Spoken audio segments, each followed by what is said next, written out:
বেলায়ত বিষয়ে সর্বোচ্চ পদমর্যাদার জন্য আল্লাহ রাব্বুল আলামিন দুটি মুকুট নির্দিষ্ট করে তার হাবিব প্রিয় নবী সাল্লাল্লাহু আলাইহি ওয়াসাল্লামকে দিয়েছেন।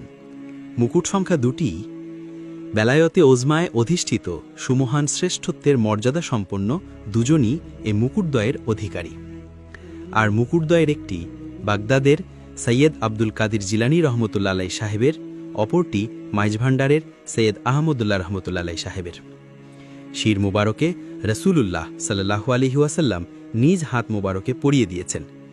আর এই গুরুত্বপূর্ণ ঘটনার সাক্ষী করেছিলেন ইমামে আহলে সুন্নাত গাজী শেরে বাংলা রহমতুল্লাহ আলাইকে, যিনি তার অনবদ্য রচনা গ্রন্থ দেওয়ানে আজিজ শরীফে উল্লেখ করেছিলেন, তাজে দু বুধা বদস্তে সারওয়ারে পাইগাম্বারা এক নেহাদা বারসেরে শাহ আহমদুল্লাহ বেগুমা।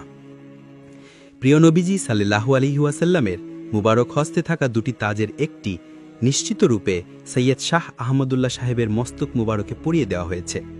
একথা শেরে বাংলার অনুমান নির্ভর নয়। অনুমান নির্ভর কথা বলার মানুষ তিনি ছিলেন না, যা লিখেছেন সাক্ষী হয়েই লিখেছেন। রুহানি জগতের এই ঐতিহাসিক গুরুত্বপূর্ণ ঘটনার রাজসাক্ষী ছিলেন তিনি। প্রয়োজন ও আল্লাহর সিদ্ধান্তে তিনিই মনোনীত। কেউ যখন কোনো ঘটনার সাক্ষী হন, সেই ঘটনার সবিস্তার বর্ণনা দেওয়ার সক্ষমতা শুধুমাত্র তারই। তার বর্ণনা একমাত্র নির্ভরযোগ্য। গুরুত্বপূর্ণ ঘটনাগুলো যখন ঘটে, সমাজে, রাষ্ট্রে বা যে কোনো ক্ষেত্রে দায়িত্বশীল ব্যক্তিদেরই ডাকা হয়, রাখা হয় ও করা হয় সাক্ষী। আহলে সুন্নাত ও আধ্যাত্ম ঘরানায় দায়িত্বশীল ব্যক্তি ছিলেন আল্লামা গাজী হজরত সৈয়দ আজিজুল হক আল কাদিরি শেরে বাংলা রহমতুল্লাহ আলাই। এতদঞ্চলে আহলে সুন্নাত ওয়াল জামাতের ইমাম বা সর্বোচ্চ কর্তারূপে নিয়োগকৃত দায়িত্বপ্রাপ্ত। তাই তো তিনি ওনার নিজ লিখিত কিতাবে এই ঐতিহাসিক গুরুত্বপূর্ণ বিষয়টি স্পষ্টভাবেই জানিয়ে দিয়েছেন। ইমামে আহলে সুন্নাত সৈয়দ আজিজুল হক শেরে বাংলা হজরত গাউসুল আজম শাহ সুফি সৈয়দ আহমদুল্লাহ মাইজভান্ডারি শানে ফার্সি ভাষায় লেখা তার নজরে আকিদত শীর্ষক কসিদায় লিখেছেন, হজরত শাহ আহমদুল্লাহ কাদেরী মাইজভান্ডার সিংহাসনে অধিষ্ঠিত গাউসুল আজম নামধারী বাদশাহ। তিনি নবীর আহমদী মাশরাব উম্মতগণের চিরাগে হেদায়ত বা আলোকবর্তিকা। শ্রেষ্ঠত্বের তাজদয় পরিয়ে দেবার ব্যাপারে হুজুর গাউসুল আজম সৈয়দ আহমদুল্লাহ রহমতুল্লাহের পবিত্র মুখনিসৃত কথন আছে। তিনি বলেন, আমি মক্কা শরীফ গিয়ে দেখতে পেলাম রাসূলের ছদর মুবারকে অনন্ত দরিয়া।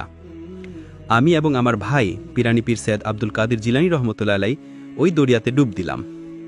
সেখানে আমার নাম পিরানি পীর সাহেবের নামের সাথে সোনালী অক্ষরে লেখা আছে। কথাগুলো রহস্য নির্দেশক নয়, রহস্যের সমাধান। বাগদাদ ও মাইজভান্ডার উভয় গাউসুল আজমের অভিন্ন সম্মান প্রকাশক। একজন মোহাম্মদীউল মশরবের, অপরজন আহমদীউল মশরবের সরতাজে আলা, নুরুন আলা নূর পুরন নূর সাল্লাল্লাহু আলাইহি ওয়াসাল্লামের পুরক দুই সত্তার প্রকাশক প্রতীক। বড়পীর হজরত আব্দুল কাদের জিলানী রহমতুল্লাহ তিনার লিখিত কিতাব বাহজাতুল আসরারে লিখেছেন, আমার এক ঘনিষ্ঠ বন্ধু আছে। তিনি আরও লিখেছেন, আল্লাহর অনেক অলি আছেন, কিন্তু শ্রেষ্ঠ অলির সংখ্যা খুবই কম। তারা সংখ্যায় মাত্র 2-1 জন। অনন্য সকলে তাদের খেদমতে হাজির হন এবং তাদের নৈকট্য লাভের চেষ্টা করেন। তাদের বরকতেই আল্লাহ জমিনে ফসল দান করেন, আকাশ হতে বৃষ্টি বর্ষণ করেন এবং মানুষের বালা মুসিবত দূর করেন। গাউসুল আজম বড়পীর আব্দুল কাদির জিলানী রহমতুল্লাহ আলাই তিনার কালাম দ্বারা আরও একজন সর্বশ্রেষ্ঠ অলিবা গাউসুল আজমের অস্তিত্বের প্রমাণ পাওয়া যায়। তারা উভয়ই গাউসুল আজম হওয়ার দাবি করেছেন।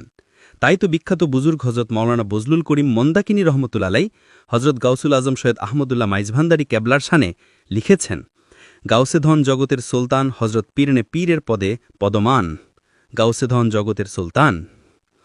কলকাতা আলিয়া মাদ্রাসার অবসরপ্রাপ্ত মুদাররেস কুতুলা জামান হজরত মাওলানা শাফিউল্লাহ রহমতুল্লাহ আলের জজবা হালতে এক ব্যক্তিকে গাউসুল আজম হজরত সৈয়দ আহমদুল্লাহ মাইজভান্ডারি কা সম্পর্কে বলতে লাগলেন, মিয়া চিনো, কিরূপ চিনো?